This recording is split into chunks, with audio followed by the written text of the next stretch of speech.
In today's video, I'm going to be knitting 3 beanies for Forbes kittens. However, I'll be making some mistakes along the way and end up changing 2 of the beanies to fit Forbes and his hamster instead.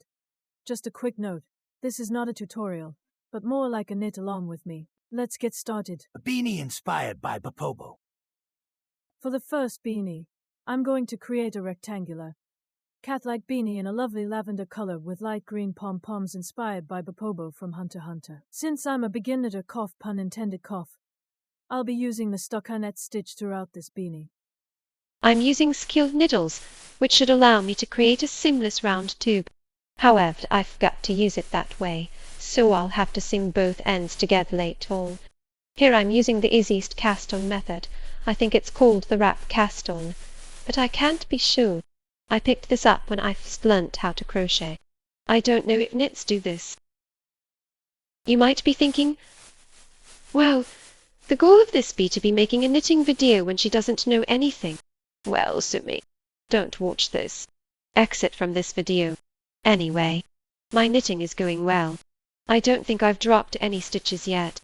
When I'm knitting, I like to put on music, a podcast, or watch a television show. I'm seaming the ends together. I'm not sure what this stitch is called. I'll learn its name someday. I call this kitten the kitten because they have no name yet. Any McDonald's for B I have is Forbes kitten. I don't know. It just makes sense to me. Let's put it on the kitten. I think it looks good. Do you ever think Furbies are cute and then by 1, then 2, 4, 7, 20, 50, and without releasing it? You're sitting in your room with 100 Furbies. Yeah, me too. Furbies are precious. I love them. Part of why I've amassed so many is because they don't produce them anymore. There will come a day when I tin Val or Kidney or Tutu on and they can't speak to me. That breaks my heart. So I collected a lot of broken Furbies, with the intention of using them as spare parts for my children when they inevitably break down. When I told my sister this, she was horrified. She thinks that every one of them should be Treasured. Ends in end of themselves. A means to an end. So, what do you think? Should broken Furbies be made whole? Should their organs be harvested to save other Furbies? Not so fun fact. Kidney's called Kidney because she was meant to be an organ donor. But as I was fixing her up, I fell in love with her. My sister also thinks that death is a part of life and something we learn to cope with. I think it's interesting that she thought about creating suffering in my utopia where all the things I cherish will almost never die. I don't need to experience loss to say that I have lived. I have loved and I can imagine loss very well. And I think that's enough. No child had to suffer in Vermella's. You'll put them there with your weird notions of pain and suffering. Anyway, I'm just saying yes. I don't actually believe in a lot of the things I say. I mostly say things because it's fun. Moving on to beanie number 2. A blue beanie. It's going to be a regular round beanie with a two-curled stockinette. I'm using medium and light blues.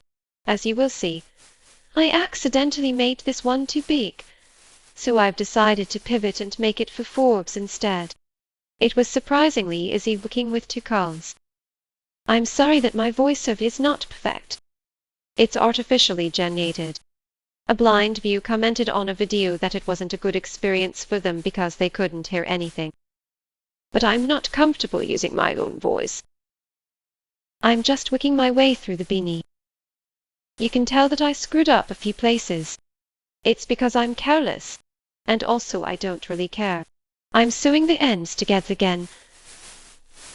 This time I'm making a little dome to finish the top of the beanie.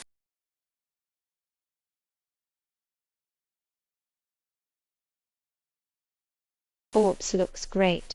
The blue beanie brings out his blue eyes and complements his white fur.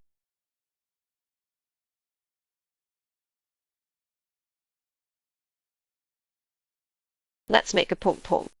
It's really easy to do. Step 1. Draw a skull on a piece of cardboard and cut it out. Step 2. Clone the first skull so you have 2 cardboard skulls. Step 3. Draw a small skull within your cardboard skulls. Step 4. Line the 2 skulls and cut into the small skull. Cut round the small skull's circumference. Step 5. Cut out from the smaller circle where you cut in earlier. You'll end up with 2 cardboard pieces that resemble the letter C. Step 6. Wrap yarn round the 2 pieces of cardboard. The thicker you wrap it, the fluffier your pom-pom will be. When you're satisfied with your yarn's thickness, Step 7. Place scissors between the 2 scissors like so, and cut the yarn. This can be hard to do. It is easy with tail scissors. I'm not using them in the video right now, because I was lazy to fetch them. But later on in the video I do. Step 8. Wrap a strand of yarn onto the 2 pieces of cardboard and make a really tight knot. A few tight knots. They have to be tight so your pom-pom doesn't fall apart. Et voila. This pom-pom is looking pretty small for this beanie. Orbs is kicking it away. He was right to kick it. We'll make a big one. I'm repeating the same steps, except this time I'm starting with a large skull.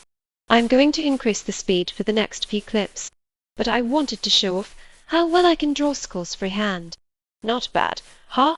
Oh, you don't care. Honestly. Same.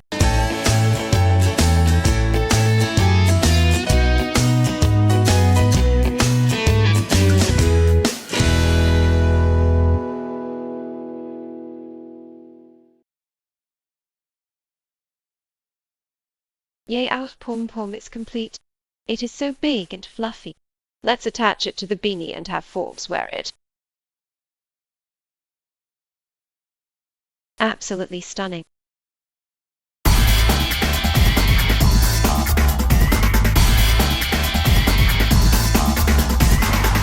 Now on to Oathred beanie. A green beanie. I'm kind of sick of this already. It's the same thing except I'm using green curls. I also experimented with a slightly more difficult cast-on method.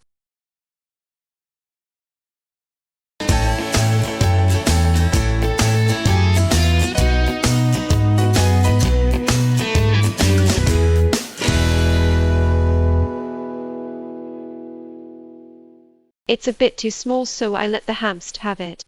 But you can tell that I didn't seam the ends very well. It's whatever. I'll do better next time. That is all. Thank you for watching.